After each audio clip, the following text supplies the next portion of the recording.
is Catherine Raisley. I've been an engineer for about 4 years in Minnesota Power in Minnesota, and I primarily design substation SCADA and control programs. Today I'm really going to discuss how politics, economic, and public opinion can really impact the energy sector, because I don't think that's necessarily something that's understood, especially you know, as you're preparing to go into the power industry. You may not understand how outside influences can really impact the speed and at which you implement different solutions. So thank you very much. So as I said, there's some pictures here just to kind of help with the introduction.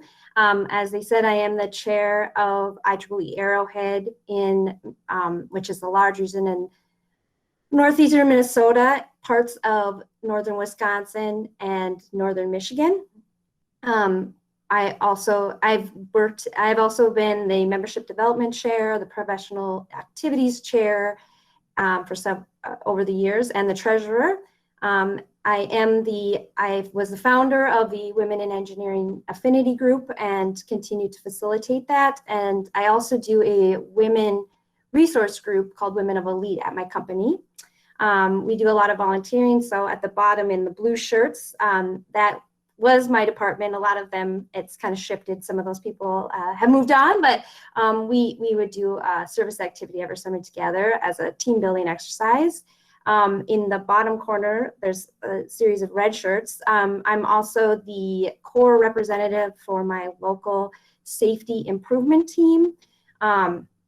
So I work on creating safety programs and promotions throughout 4 times a year that help serve the employees at my company.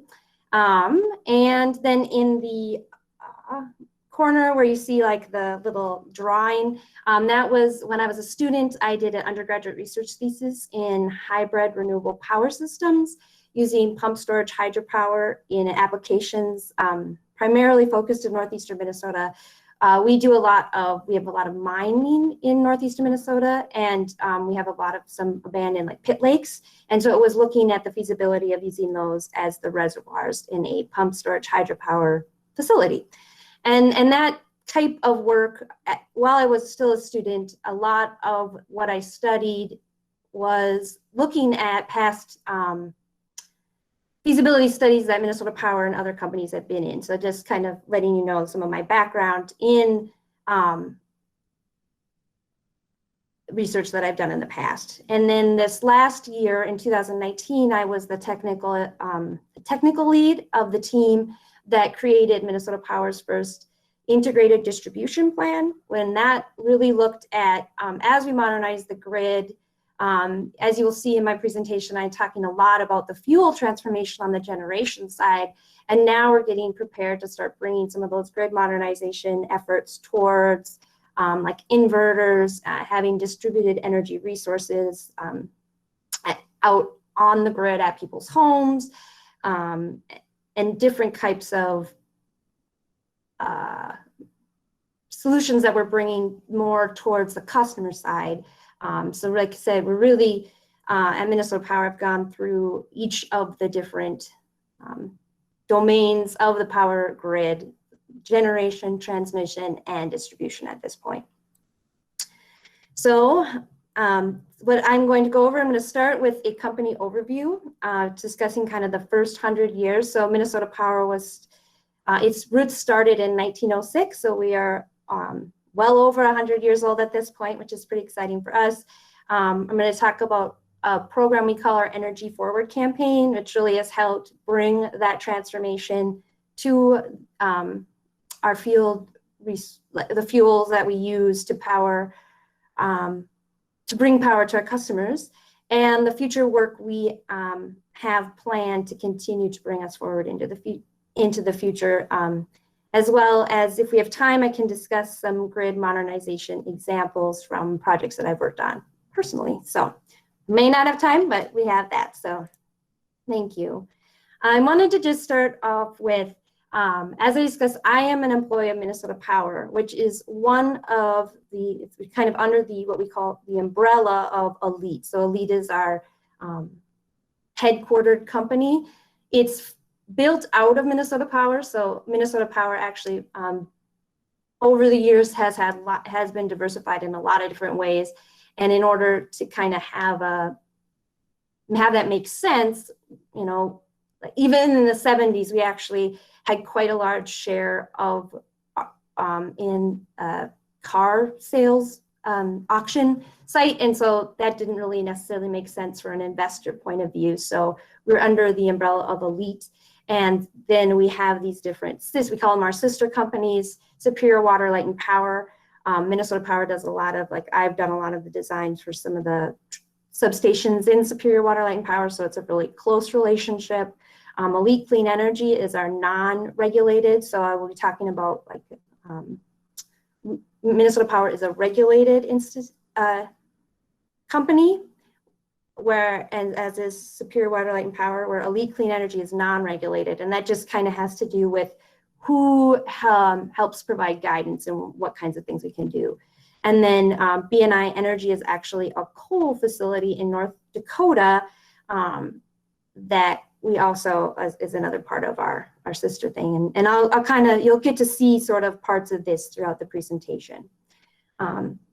But yeah, so as I said, Minnesota Power, we are an investor-owned utility, a smaller investor-owned utility. And in the United States, there's like 3 types of utilities: investor-owned utilities, which means we have, you know, stocks and stock shareholders that help guide, kind of direct what their priorities are and what kind of where our company is going.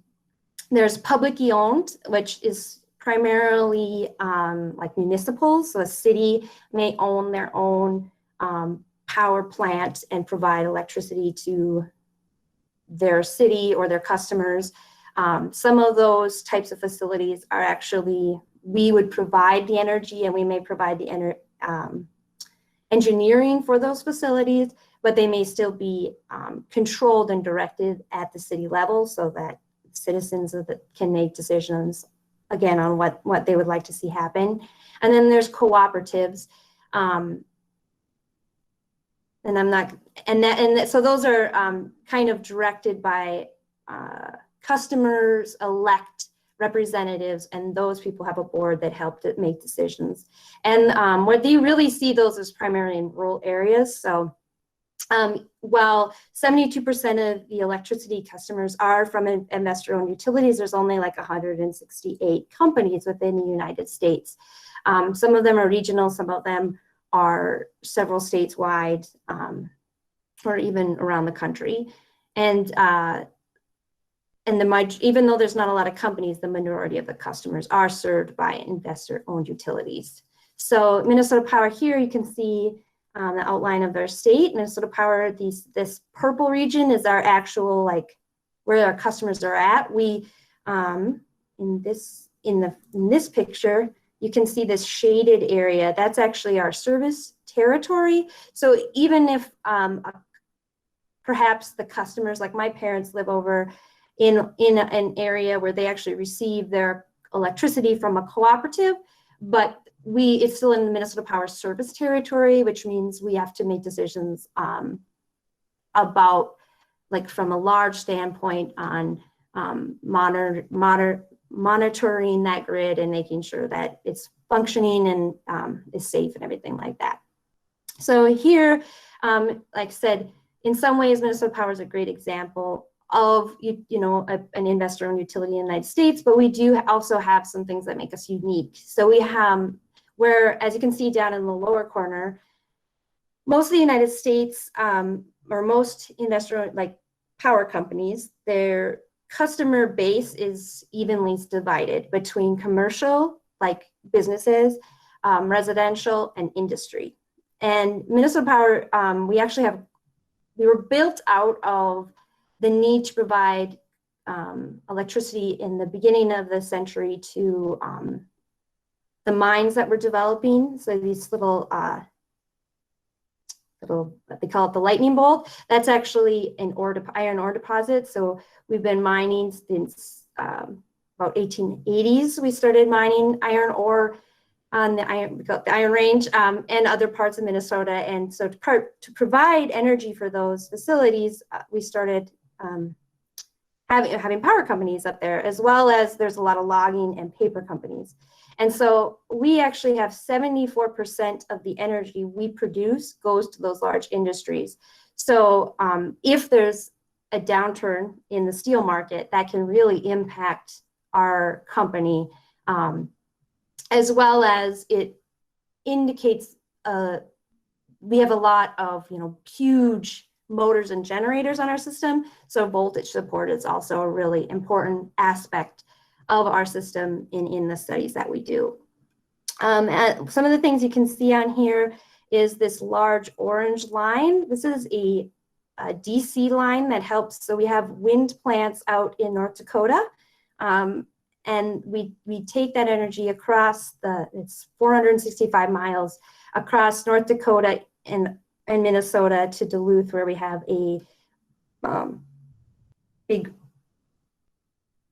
inverting plant. Yeah, so, and then this blue line is something we just completed that we'll be talking about more. This is an high voltage AC line that runs from Manitoba, where we have, they just finished a big hydroelectric dam, and we can then purchase hydroelectric power to supply base load support when we can't get the necessarily, like, you talk about with wind generation, what do you do when the wind turbines aren't turning? Well, now we have this hydro source from the north. So that's pretty a neat expansion that we've just recently completed. And then this red line down here in Wisconsin is also something in the future I'll be talking about. We're working on getting a natural gas plant, again, to support base load needs down here in Wisconsin. So that's kind of what this is, sort of a preview of the future growth that we're going to talk about in the presentation. So let's kind of go over Minnesota Power history. So as I said, we started in 1906, and through the beginning, first 25 years, we were 100% renewable because almost all of our power came from these different series of hydroelectric plants. So that was actually, I love this history. It's really kind of fascinating to me to see what we were capable of doing in the past. All of these sites still exist. Obviously, they've been updated through the years, but they're very interesting to me. So, anyway, so that's our history. We have these strong hydropower roots, and that continues to serve us to this day. But then in 1931, we built our first hybrid steam electrical generating station. So that was our first coal-fired power plant at the time, and that is in Duluth, Minnesota, where our headquarters are. Again, you can see this is actually a more recent picture of today, but it's the same building over time. And so that's when we started to get into coal. And then we loved coal. I mean, we utilized it. We really grew our coal base you can kind of see over the years how we added these different plants. As I said, they were built to support different, basically just like Boswell needs to be where it's at because it supports the Iron Range, Minnesota taconite, and Keewatin taconite. We have a Forbes plant for United taconite. Laskin, there used to be a lot of, that would be this one. There used to be a lot, and that's up in northeastern Minnesota, closer to the top of the taconite range. Tech Harbor, that's along the Lake Superior, where they would bring it and put the taconite pellets on the big freighter ships. And then Hibbard, like I said, is down in Duluth. So we really expanded into coal, and in 2005, 95% of our electricity was generated by coal. And that was basically for economics. It was very inexpensive.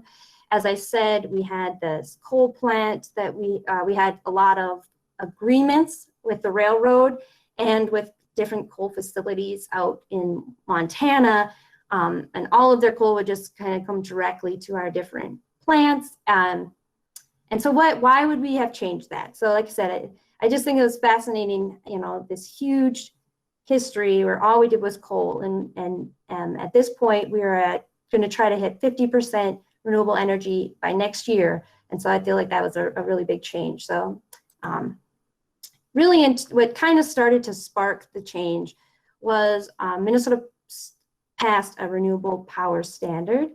So, and they said, you know, in 2001, they said, we would like you to try to get at least 10% of your energy from renewables. And that included biomass. So I think that's a big discussion whenever you're talking about alternative energy and renewable energy. How do you define it? Because some people would say that nuclear is a great, I would call that an alternative energy because you can't really remake the uranium. It is what it is. So I don't call that renewable. I call it an alternative source.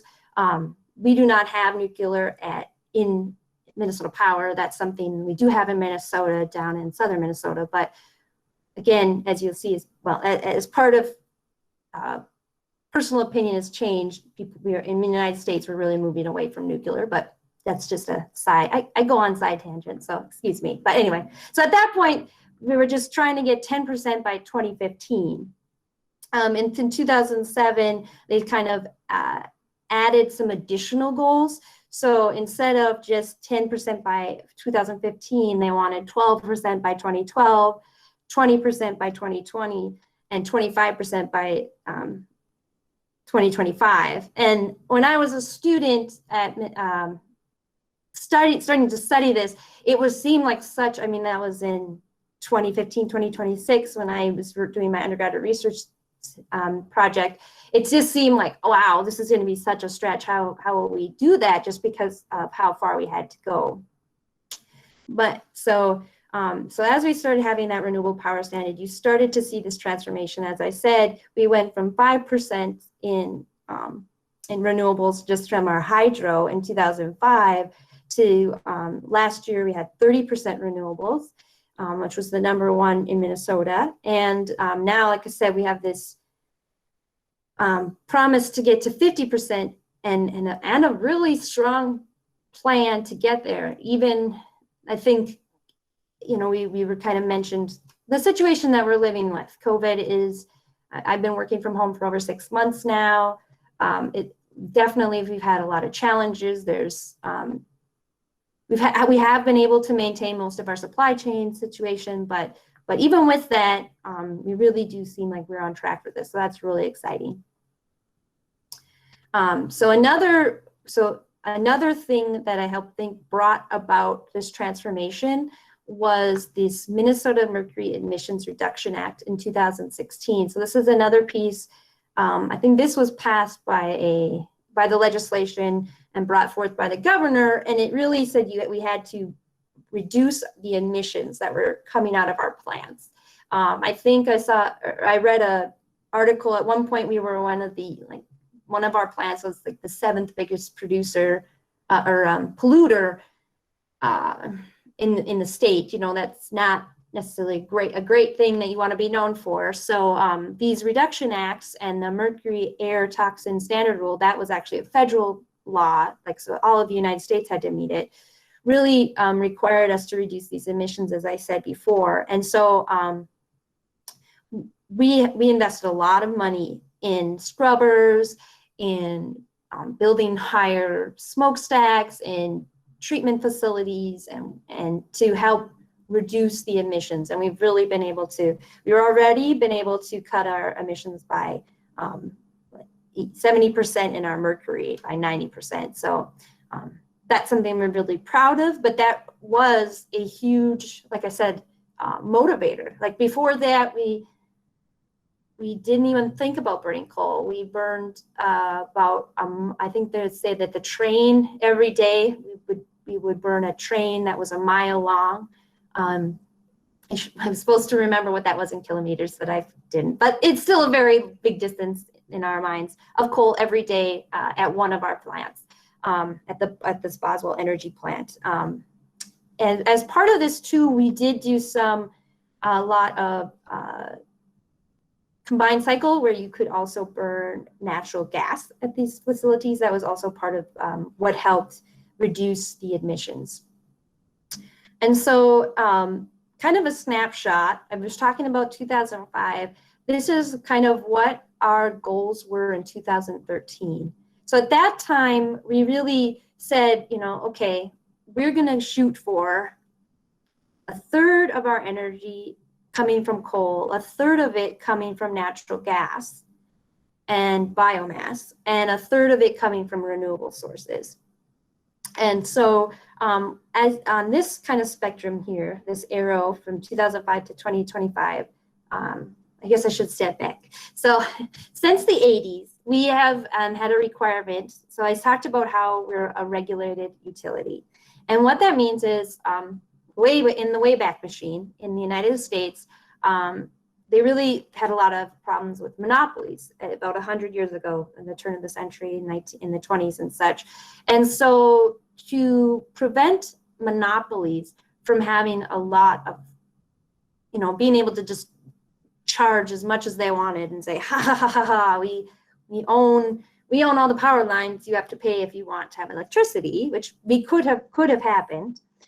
Instead, we've developed regulating bodies for any type of, you know, like I said, utilities could be a monopoly because, you know, there are some of us, but there's not a whole lot of us per area. There's a couple per area. And so to prevent us from taking advantage of people, you know, taking advantage of our customers, we are regulated by a board that sits at our state capitol called the Minnesota Public Utilities Commission.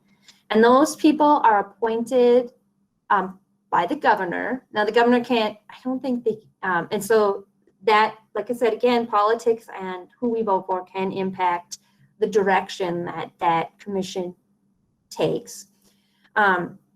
And we have to give them an integrated resource plan every 2 years. And so this is a snapshot from our 2013 integrated resource plan. And that really is supposed to be a look ahead for the next 15 years on the projects what our goals are, how are we you know, going to serve our customers, how are we going to keep both our costs down, but also, you know, be environmentally compliant, you know, and those kinds of, the goals kind of have migrated. You've seen how they've migrated already. Before 2001, we weren't even thinking about having fuel transformation. And then as part of, as we start to learn more about, we started to be impacted by climate change and we started to worry about the environment, these types of issues started to become laws and had guidance associated with them. So this, like I said, okay, so like I said, 2005, the kind of some of that information was from one of our other integrated resource plans, and this is from our 2013 integrated resource plan.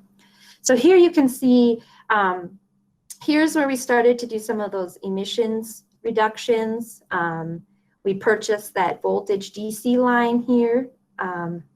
We've started to build some wind. So this picture, I don't know if you can see my pointer. So underneath the 2/3, 1/3, my left-hand side of the page, this would be the taconite ridge. So this was actually built on one of our mine properties.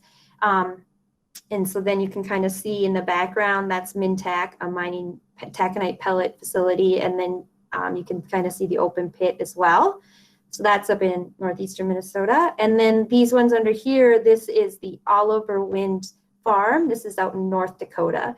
I went out and visited there and it really is surreal. They are like daisies. They just like pop up and you think of North Dakota as being really flat, but it's actually kind of rolling hills. And so when you're driving, there's like no trees. It seems completely flat. And then you'll just see more and more of these wind turbines pop up as you go along. And it's it's incredible. It was incredible to me, but I'm a power nerd. So I'm thinking some of you guys are power nerds. You wouldn't be here today. So it was very exciting for me. So yes, like I said, you start to see that by 2013, we started to implement some wind into our mix. And we have these plans to, we start seeing biomass. So we've done some, that's been going on around this time. So I'll talk a little bit about that, of how we've taken, and then, yeah, I'll wait till I get to the pictures. These are some of the future plans that this will shift over time, but you can kind of see how we've started to lay out some more ambitious goals over time. So this is how we were trying to get to 30% by 2025. Okay, so I mentioned biomass. So and in, you know, when that first slide I was talking about, we were looking at biomass. So we have pulp and paper is kind of an industry in Minnesota. When I grew up, my father, he worked at it's not like plywood, it's kind of like a plywood, it's called wafer board. So he worked at a plant like that in Minnesota. And then there's a lot of paper plants. And so some of these paper plants had their own steam generating facilities. And in 2019 and 2010, we purchased some of those facilities so that we could use that energy, and we could use towards, it is recognized as a renewable energy source in Minnesota. It also reduces a lot of waste, because what they would do is they would take the pulp and bark and waste products from the processes to make paper, and then they would burn it in these boilers to generate electricity. So that was a kind of an interesting piece of the Minnesota Power energy mix. And what else was I going to say about that? Oh, and then because, you know, this is a little bit more helpful on base load, you have more control of it. It's not as fluctuating. So that's another benefit of using this as an additional renewable energy source. It's not a large amount of the energy we have, but we do have some on our system. And I do like this middle thing you see. We actually do pick up the trucks, and this one doesn't have the cab on it, but I've seen them where the whole truck they tip it, and that's how the stuff slides out of it. It's kind of funny to see a whole semi tips upside down to like a toy truck to shake out what's inside. So I think that's fun. All right, so again, in 2013, this is kind of more of like what we had going on for our fuel resources. So we had our Oliver County, these wind turbines out in North Dakota. I discussed, we have an agreement with BNI Coal. So one of the things that's interesting about this is they don't truck coal to this plant. They have open pit, which is a little bit different than what I would necessarily think of as coal. Instead of going under a mountain, this basically, they scrape it right off the surface, like I guess a snowplow isn't a grader. They use like a big grader. It's huge, but they would just scrape all the coal off because it's in layers, and then they collect it, and it's kind of lower grade, but then they bring it to this plant and burn it. And now they're looking, in this day and age, I'm getting a little ahead, but now they're looking to do some stuff with coal, carbon capture and clean coal technologies over there. But so that's at the end of this desal line. That was what it was actually originally built for when we purchased it, but now we're using it to transport all our wind energy. It's a bison out here that developed in the teens and tens and teens, and then we have a little bit of wind. It's kind of company owned here in our Western division. All these little interesting cup-shaped things, those are some of our hydro that we still had. Some of that stuff I discussed. Fond du Lac, Thompson, this is our Winton. This would be the Sylvan, Pillager, some of this stuff that was built during logging time. So there's some really cool pictures, again, in the history of loggers going over top of these dams, riding the logs, which is completely unsafe, but they're still pretty neat. So now these little leaves, that's that biomass. So as I said, we took Rapid Energy Center that has a paper mill, and now we use that to get biomass energy. Croquet Energy, that used to also be a paper plant, Happy Paper, and then Hibbert Energy is it has a paper plant in Duluth. So, and then I also want to point out this Laskin Energy Center and this Taconite Harbor, because these, at this point, we had 9 generating coal generating plants, units, I should say. We had 4 units at Boswell. Like I said, we did do a lot of emissions reductions here. Laskin, that was in one of my past ones. I think that had 2. I think Taconite Harbor is 3, and then there was some at this Hibbert plant. Laskin, we'll see that this is going to start transforming to natural gas, and then some of this Taconite Harbor and some of our other units are going to be retired.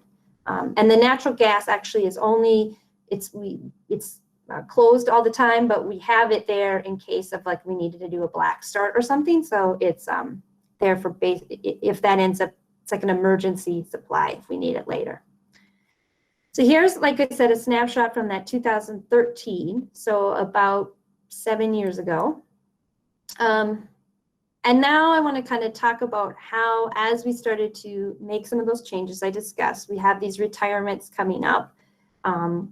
We converted this would be Laskin, we converted to natural gas, but then we retired it in 2015. Tac Harbor, we retired those facilities in 2015, 2016.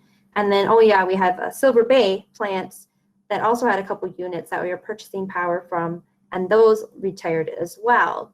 And so I did not make this presentation. I've watched it several times from a coworker, but I really feel like this is a good illustration of some of the impacts of field transformation. So as you can see, these like ovals are, at this point, they're called dynamic voltage support. So that would be like a spinning generator in these instances. So these are our generators here, our spinning generators from the steam. And these squares, these rectangles, are cat banks, switch cat banks that we have on our system. So in 2014, we had 237 dynamic megavars on our system and 127 static from these cat banks. And then over time, what this is illustrating is how at this time when we had all these generators out there, we had a lot of voltage support to help hold up our system. But over now, we're kind of getting so we'll only have one source. We really only have one location that has spinning generators right now, and that's Boswell plant. Everything else has been kind of removed from our system. And how that impacts our voltage support that we're able to supply, especially when we have these large industries that they need a lot of voltage to get their machines going and starting throughout the time. So this is really about how base load generation needs to be maintained or replaced. So how are we, since we decided to eliminate some of our base load, how are we replacing the voltage support on our system and where we do it and how that matters. So in 2015, as I said,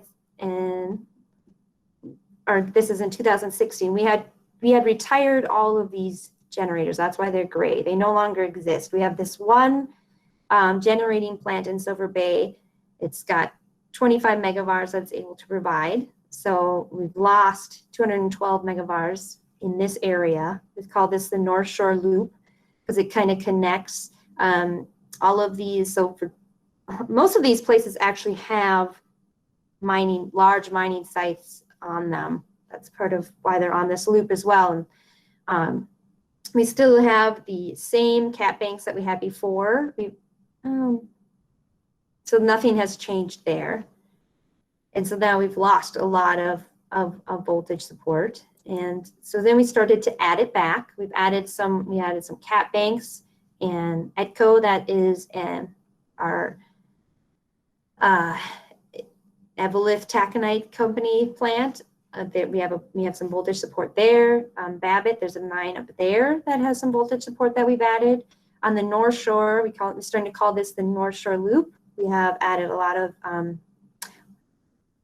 we added like a series of cat banks, and we still have the Silver Bay it's still operating until 2019. So you can kind of see how we have still lower on dynamic support, but we've added some additional static support with those cat banks to help support all those running motors and things to help address the low voltage that we were seeing in our studies. Now we needed to start we added a SATCOM at North Shore. So these again is a big mining facility. Silver Bay now has a big mining facility. So we added a SATCOM. So that kind of, when as the final plant or final generator went away, that's when we added the SATCOM. We're still a little bit low from our total dynamic is lower than what we've replaced it with, but or what we've added to our system. And then we continue to need to add. So we have this, we used to have it, this usually was a 138 kV line, which is pretty unique. We are replacing that just so that it's easier to get equipment now. It will become a 115 line like everything else. But we'll add a few more cat banks here. So that's kind of our future goal, to help keep the voltage support up in this region for those industries. But that's not really the only issue. As you had this, as this illustration discussed, you used to have all these sources of power. Now we kind of had this base load is empty. We have voltage, but we don't really have a power source. So that is kind of where the hole is now. What this just kind of illustrates is that as this is replaced, we need to look at how that will impact the transmission and how that way needed to be upgraded.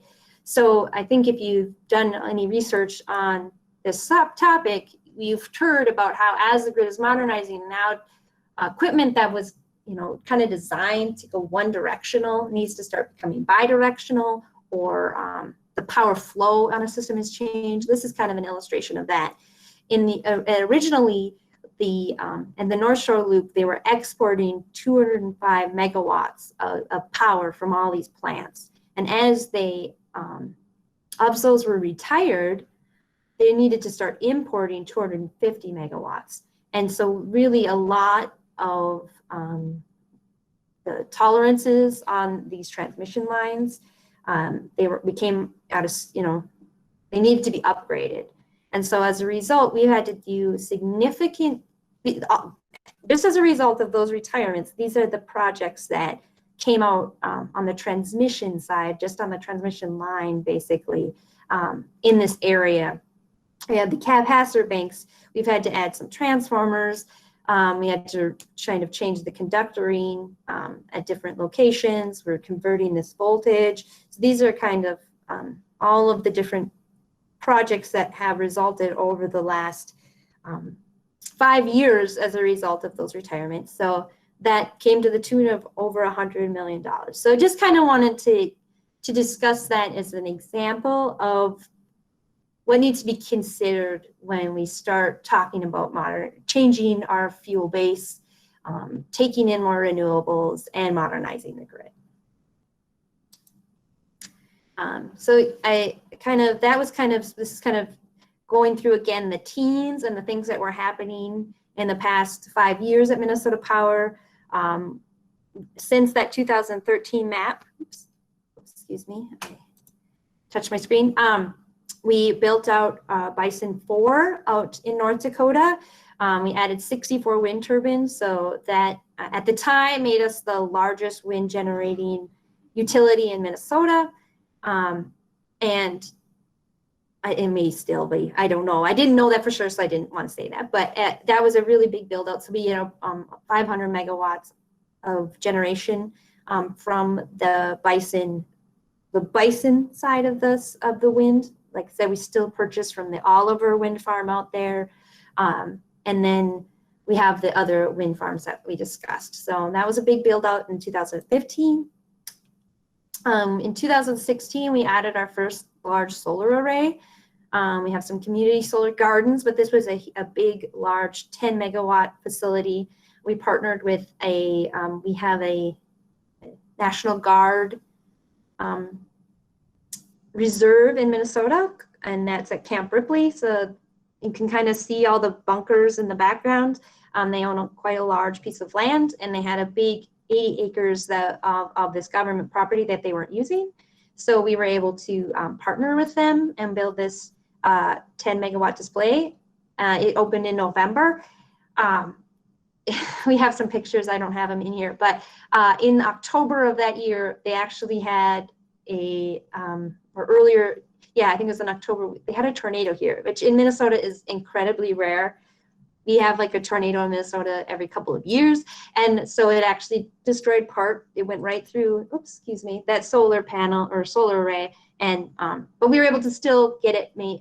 We had some insurance, so we were able to get it fixed and get that started in 2016. So that kind of is where it led us to kind of our current status. So this information came from our last year report.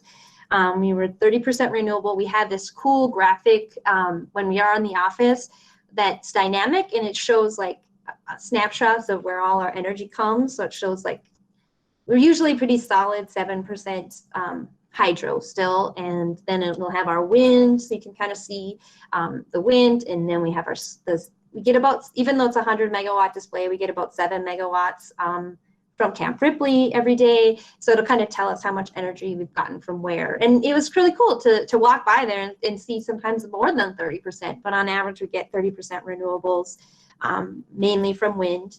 From our 620 megawatts of wind, we have 120 megawatts from the hydro, and the 10 megawatts, which kind of really yields 7, but is on our system at the moment. And so also some of the things that we are doing to support not just fuel transformation, which is the majority of what I've talked about, but there's been a lot of other modernization going on. You know, one thing that's been interesting, and I kind of have sort of highlighted that, is like from 1900, you know, from when electricity was invented, like hydropower, Thomas Edison, right? It didn't really change that much. We kind of changed, like I said, the fuel resources. We've made a few improvements, but Thomas Edison could come to a power plant a couple of years ago and really recognize all the pieces. And if you think of how much a phone has changed in the last 10 years, you know, that would be incredibly amount of technological advancement. So we're finally getting to that kind of renaissance in the power industry where we're really transforming, and that's what makes it so exciting. So these are some of the other systems in that we have that we are also transforming. So we're starting to add AMI, advanced metering infrastructure. We've had kind of the earlier versions of that, but now we're really getting into these smarter meters where you can start making different choices on what you're selecting and get a lot of data from different locations that you can use on the grid from those individual customers. So we have MDM, which is meter data management. So that is a big rollout that we're working on in the next couple of years, but we've already started. SCADA, which is, you know, kind of my forte, where really that's basically been around since 2005 as well. Obviously, we made a lot of advancements in that. We continue to do so. And we're starting to add a lot more visibility out, you know, adding more and more visibility as we go along, so that we can make smarter choices with the data that we have about how to operate our system, what types of upgrades and advancements we need to make. We use a lot of GIS. So I don't know if you guys are really familiar with that. I have another picture later, but that's kind of like using the same technology you might have on your phone to tell you where you're at, to create a lot of maps with a lot of layers that can contain a ton of data about where our poles are, where our lines are, what type of rock is there, which really impacts whether a line can be overhead or underground. But now we're starting to utilize it in a lot of different applications for a mobile workforce and trouble calls and stuff. Like I said, I have another picture of that, but I want to finish. Maximo is the program that we're going to use. We're starting to upgrade and reutilize our workflow and our asset management processes. And then our our outage management system and our service restoration has also been upgraded. And then we're starting to add this mobile field support where some of our technicians are starting to get iPads so that they can go out and now instead of having to have a camera, and they were not great at writing reports, so they'd handwrite them, which was very hard to search. You can't, type in and search for a handwritten note from the day. All that's starting to be added and creating a PDF that can be searchable that we can then file and really start to create more data. But I mean, data has its own issues. You have to make sense of it. So that's really kind of where we're at in the large system overall aspect. This is the drawing of, so here is kind of an integration where we have Maximo talking about, this is tracking our workflow. This is the GIS model where people have kind of put in different service requests where they're located. Here you can kind of tell which, I don't know the codes, but which groups they belong to, so people can kind of see. And then if they're complete, which is resolved, if they're new, if they need to get to work on them, if they're in progress. So we're using this tool. We also have really developed our app, Minnesota Power app. So I use it a lot whenever there's a storm. I can check to see if there's power outages, and it kind of just gives me like an idea of how bad it is. It can be really interesting for us to see how different storms impact our customers and our region. And then, and this is our roadmap. Then we put this in our integrated distribution plan of kind of what we're working about. So as I said, advanced metering deployment has already begun. We're trying to get that done by 2025. A CIS implementation is a lot of our computer infrastructure upgrades. It's good we had started to do this because as we started to work from home, having that strong foundational base was really important. Mobile workforce, as I discussed, starting to get more and more technology into the hands of our technicians. Meter data management deployment. So as we have these new smarter meters, how are we managing that data? How are we going to use that data? So there's like different working group for those. OMS, so we currently do have an outage management system, and we are trying to integrate it with our GIS, but we found out that two different softwares don't really play along together. So we need to do some upgrading so that they can be more integrated. And so that's kind of how the OMS and the GIS, after we get the OMS and the GIS integrated, then we can start working on building even more into the program through the GIS technology we have. This EMS, DMS, DERMS, that's EMS is what I currently use. That's our energy management system. So that's the SCADA. We collect all this data. That's where it goes. It needs to be updated.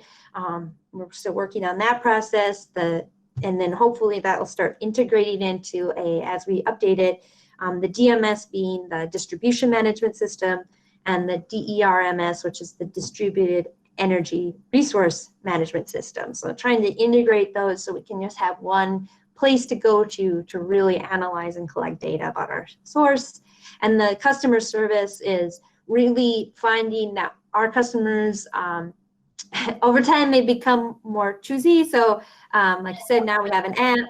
We have places where people can still pay with paper and a check, but they also want to have people that want to have auto pay, right? So really trying to find ways to serve our customers in lots of different ways. So those are some of the upgrades that are currently happening or where we were last year.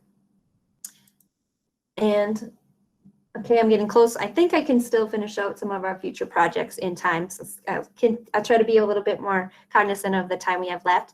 So as I said, we're trying to get to 50%. And so these are the projects we have currently going on that will help us get there. So we're going to continue to maintain units 3 and 4. We did retire 2 of the units at Boswell, like I said, and keep those environmentally compliant. That's kind of our baseline support. We're going to grow out an additional 10 megawatts of solar in the next year.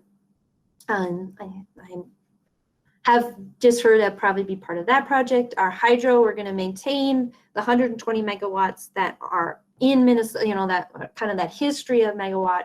And then we are adding the 250 megawatts from that Manitoba hydro, from that large AC power line that I showed you at the beginning that runs from the Manitoba hydro. We have a purchase agreement with them to get that much energy from that source. And then we have this large Nobles 2 project out in southwestern Minnesota that will add 250 more megawatts of wind into our portfolio. So then just to kind of break that down, here's the Nobles 2. That is that's actually getting pretty close to being done this year. I think it's on track. I'm not on this project, but I know the person that has been tagged in a lot. So that's working. This is the Nemenji Energy Trail. That's, as I discussed, that's that natural gas facility that we are working on building. This really, again, comes to play where politics has a big deal and government has a big deal about this. So while our Minnesota Public Utility approved the right for us to build this, it's in Wisconsin, and we have to get their public commission to approve it, which is a different state and has different priorities and goals. And they looked at it and they reviewed it, and they asked us to go over our environmental permitting again. So we've kind of gone back and forth on this in the courts. So that and then again, it's state governments have different priorities, jurisdictions, desires. So that can be is another example of some of the extra hurdles we have in the United States. Environmental permitting it can kill a lot of good projects in the United. Well, or I shouldn't say that, because I actually am environmentalist and I believe in the system, but it is a high standard that we require in Minnesota. On the Great Northern Transmission Line, I kind of showed that earlier. That's the 220-mile high voltage transmission, 500 kV transmission line from Dorsey substation in Manitoba all the way down to the Iron Range substation in northeastern Minnesota. As part of that project. Our DC line, we're going to upgrade that to add, increase its capacity. That way we can transport more energy across it. And what's great about that is it's bi-directional because it's DC. It's already really in place. We're basically just replacing some parts of the ratings of some of the cable on the transmission lines and things. And right now we're purchasing, we're using it for getting wind and that coal electricity to Duluth, but it could also be a way for us to send it back. So that was really one of the ideas, is when the wind isn't blowing in North Dakota, we can take some of that hydropower from Canada and use that and give that back to them. So that kind of goes into that pump storage hydropower idea, just in a little different application in a much larger scale.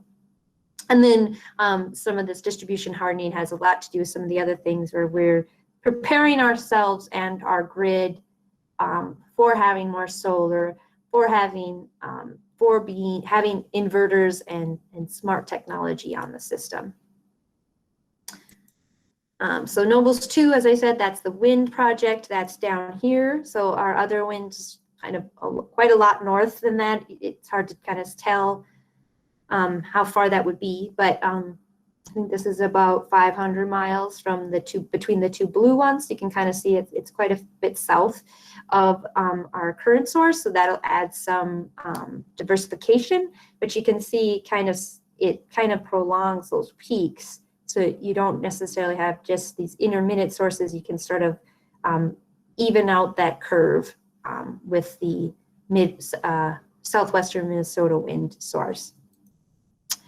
Here's the 10 megawatts of new solar. So we have 3 projects that we are working on, and those will be in, again, quite White Lakes is kind of up near the top of Minnesota. Brainerd is in the middle, and then Duluth's over here. in the east. So they'll again have some diversification. This solar garden is right next to where I work. So that's a 40 kilowatt.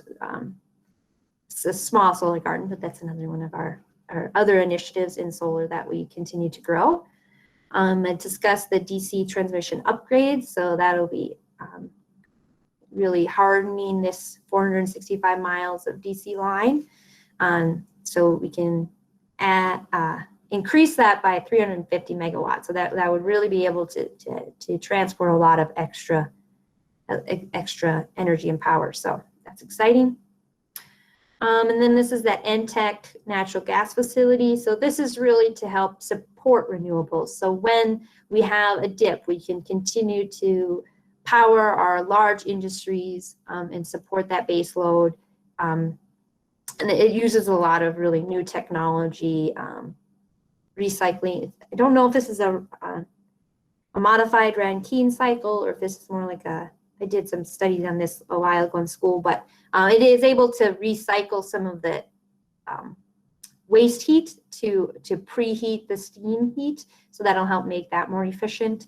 And it's, so yeah, so that's kind of exciting. It's got a lot less of these, emissions and stuff like that. So that's kind of our future goals to help us get to 50% by 2021 and even more in the future.